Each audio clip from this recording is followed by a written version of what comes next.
क्या आप ये मानते हैं कि साइंस के पास हर चीज का जवाब है, या आप ये मानते हैं कि साइंस के परे भी एक दुनिया है जिसके बारे में हम और आप ज्यादा नहीं जानते हैं?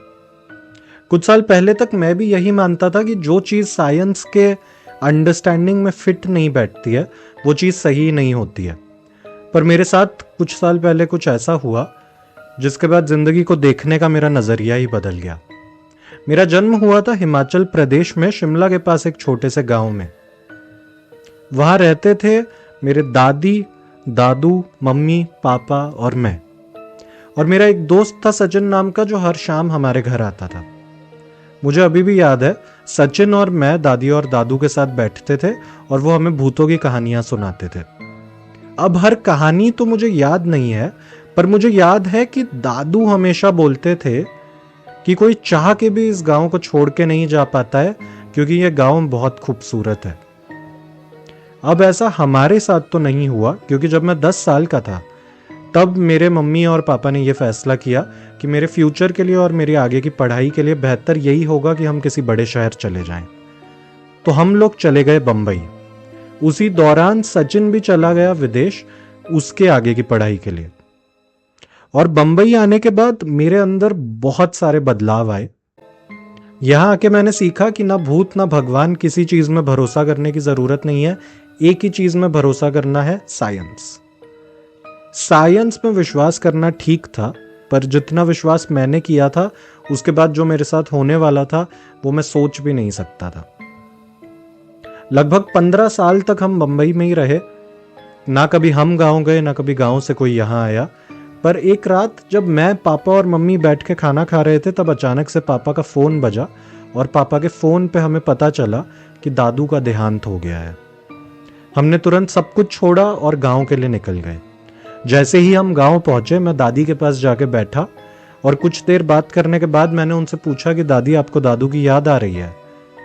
तो दादी ने बोला नहीं, उन्हें यह जगह बहुत ज्यादा खूबसूरत लगती थी, वो इसे छोड़ के कभी जा नहीं पाएंगे। जैसे ही उन्होंने ये कहा, मुझे याद आया हमारी बचपन की कहानियां जो दादी और दादू हमें सुनाते थे जब मैं और सचिन बैठ के इनके पास हर शाम कहानियां सुनते थे।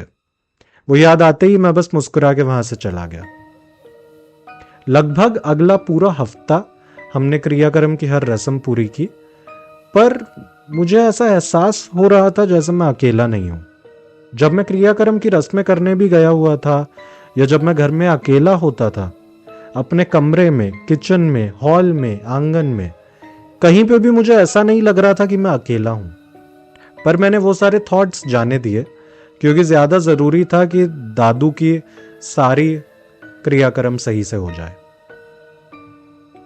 और लगभग एक हफ्ते बाद जब सब कुछ खत्म हो गया था, तो मम्मी और पापा ने फैसला किया कि वो जाएंगे पास ही में भूआ के घर उस दिन, और मैं और दादी घर पे थे।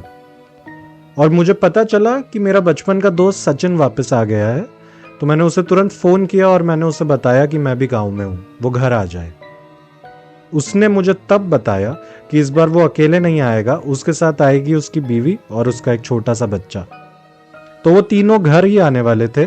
जब मैंने दादी को ये सब बताया तो दादी बाजार चले गए हमारे लिए सामान लाने, और मैं पीछे रुक गया ताकि सचिन को आने के बाद बाहर इंतजार ना करना पड़े। जब मैं अकेले घर में रुका हुआ था तो मुझे बहुत बेचैनी सी महसूस हो रही थी। ऐसे लग रहा था जैसे कोई मेरे आसपास ही है, पर मैं कुछ देख नहीं पा रहा था। तो मैंने जाने दिया, सचिन का घर आना ज्यादा जरूरी था। जैसे ही सचिन आया, मैंने उन सबको अंदर घर में लिया।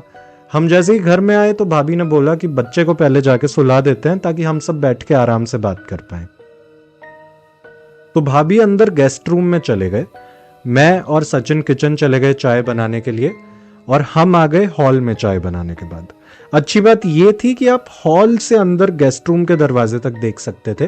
तो सचिन और भाभी आराम से सोफा पे बैठ गए गेस्ट रूम की तरफ देखते हुए, और मैं आके उनके सामने हॉल में बैठ गया गेस्ट रूम को पीठ करके।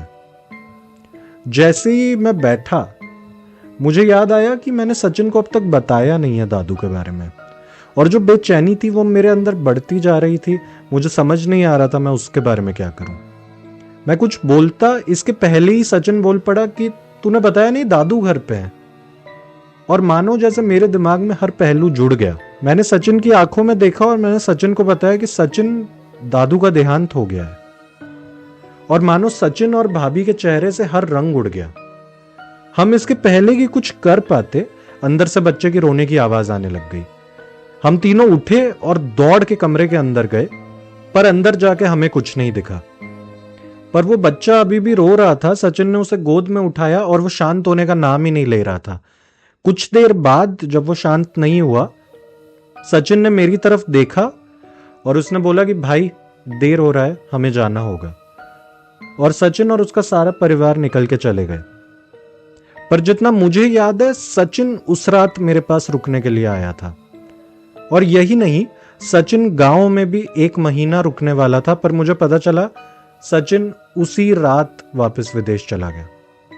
जब दादी घर आए तो मैंने दादी को तो ये बात नहीं बताई, पर मम्मी और पापा के आने के बाद मैंने उन लोगों को बताया कि शायद सचिन ने यहां पे दादू को देखा और दादू को मैं भी हफ्ते भर से महसूस कर रहा हूं। यह सुनने के बाद ही पापा ने जाके दादी से पूछा कि दादी हमारे साथ बंबई चलेंगे या नहीं।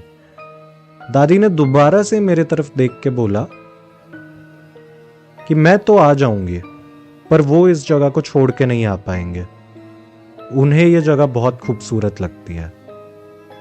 पापा उसी वक्त मुड़े, हम सबको लिया साथ में। मम्मी, मैं और पापा तुरंत वहां से निकल गए। जैसे ही हम मुंबई पहुंचे, मानो उसके बाद से तो गांव का नाम लेना गलत हो गया था। कुछ बात ऐसी थी जैसे पापा को कुछ गांव के बारे में पता था जो वो मम्मी और मुझे नहीं बताना चाहते थे। और उसके बाद ना हमने कभी दादी का जिक्र किया, ना हमने कभी दोबारा घर में फोन किया, और ना कभी वहां से कोई यहां आया, ना कभी यहां से वहां जाने की कोई बात हुई। आज उस बात को 10 साल बीत चुके हैं। मैं अब मेरी बीवी और बच्चे के साथ रहता हूं, और आधे घंटे पहले हमें फोन आया था कि दादी का देहांत हो गया है। पापा ने इस बार जाने से साफ मना कर दिया है, पर मेरी बीवी बोल रही है कि इस बार हमें जाना ही होगा।